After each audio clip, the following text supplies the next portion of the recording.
yesterday. I regard it as a great privilege to have been the first pupil at Carrick Grammar. I remember coming to the school on the first couple of days and being somewhat shocked at the location of the school. Obviously my parents had chosen the school in liaison with me, I suppose, but I discovered a school that was nominally called Carrickfergus Grammar School, but to me seemed out in the sticks. I can remember coming from Green Island with other pupils, and also we had pupils from Whitehead High School. We got off at Carrickfergus Station and we walked up the North Road. The housing ended at that stage at Lovers Lane, and the top end of the school, of Carrick, was along the line of Sunnylands Primary School and then the estate. So there's no housing above that. So literally you walked another half mile up the road into the country and then up the big long drive, which I still remember on very wet mornings. And then we arrived at the school, and I remember going home to my parents and saying, Carrickfergus Grammar School, why is it called that? There was a plaque outside the headmaster's office which marked the original Thornfield House. And I suppose one of the things that we really enjoyed in those days was there was a wonderful walled garden at the back of the school, which is now the Mobile Village, and we had free access to that. And it was a wonderful facility to hide, play and do things that the teachers didn't see you doing.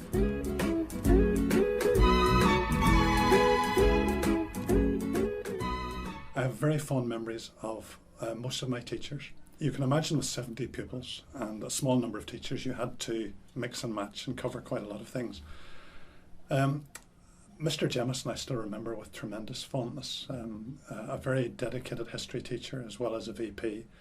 Mr. Granger was an absolute gentleman, and even as a pupil I remember thinking he was a very gentle man. His interest was always child-centred, and I have very vivid memories of him even though it's 50 years ago.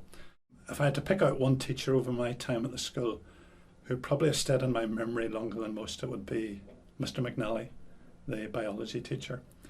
And Mr. McNally was a real character, along with Mr. Forsyth and Mr. McCaw, who formed the early science department.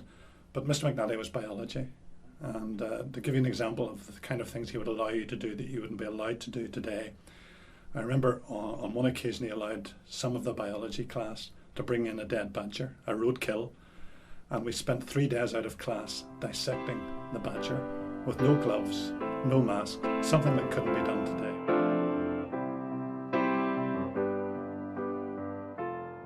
I came to the school in 1968, September 68, and left in June 1975. We were the first year group when we came in first year who finished the school. So it was the first time that there were 7 year groups in the school.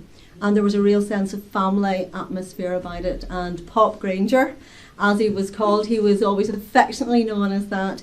He never seemed scary to anyone, but you didn't mess with Mr. Granger. He walked out and along the corridors and occasionally would pop his head in just to see how things were going. One of the first memories of the school was sitting on the wall at the front of the school and looking at the huge tree that used to be there, which unfortunately has now been taken down, and sitting there with my friends, or my new friends, and thinking, this school is huge, and how am I ever going to find my way around? And the teachers didn't just wander around, they had their gowns on and they all looked so impressive. So it was quite scary for me coming from White Abbey Primary School into such a big school as Carrickfergus Grammar School. Memories of the school are of house concerts, discos, hockey matches, and obviously the wonderful city of mobiles at the back of the school. Great fun, covered in mud when you tried to get into them, no lovely pathways, no lovely walkways, and the school was certainly not as colourful as it is now. Oh my goodness, I have never seen so much colour. It was cream everywhere. We didn't expect colour and we didn't see artwork. I was very glad and very proud to have been head girl here. My abiding memories of the school is one of an atmosphere that was very kind and very warm. I must admit, they say about school days the happiest of your life, and I remember being here at Carrick and enjoying every minute that I was here. There was a great sense of family, there was a great sense of belonging, and there was a great sense of encouragement. And one of the teachers, I suppose, that influenced me most was Monica McHugh, who was the music teacher. And when she came to the school, we thought she was very strict, but actually she was very nurturing and very understanding and very encouraging. And if there was any music in you at all, she would have pulled it out. So it was lovely to go to orchestra practice. I played the cello in those days. I also played hockey, and I enjoyed that. And I suppose one of the memories of hockey is coming in with freezing cold legs in those ridiculous little skirts that we used to wear. We loved hockey, and it was always great fun going out onto those pitches, which haven't changed a bit. When I look over them now, I think, my goodness, it brings back memories of freezing cold days, the snow falling, and being very, very cold coming in. But we had great times.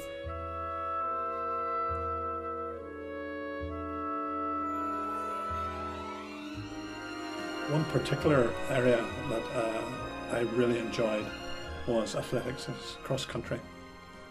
And I was looking at my trophies and, a couple of weeks ago. I still have them. The amount of confidence and self-esteem you get when you take part in something, whether it's music or sport, and you excel in that, is something you don't appreciate in school. But once you leave school and you go into the world of work, you realise the confidence it gives you. And part of my most enjoyable time was playing hockey at the school, and our wonderful coach at that time, Brian Connor. A lot of the schools feared us because they all would have said, oh, that team has a man for a coach, when all the other teams had ladies. We went on trips to play hockey matches, and we had to make our own way on public buses. There was no such things in our early days as the school providing transport. We went on trains into Belfast, got buses up to different schools, but it was all a good time, and being young, we all enjoyed every minute of it. I just think that my time here at the school was really very good, and I enjoyed it.